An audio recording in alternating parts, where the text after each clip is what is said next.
Magandang araw sa inyo lahat.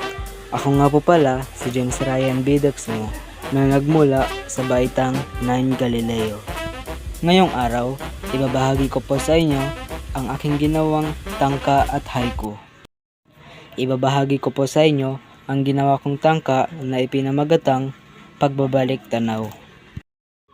Sa dating tagpo, ala-alay nagbalik, lungkot at saya, pinagsamang damdamin, puso'y muling naglakbay.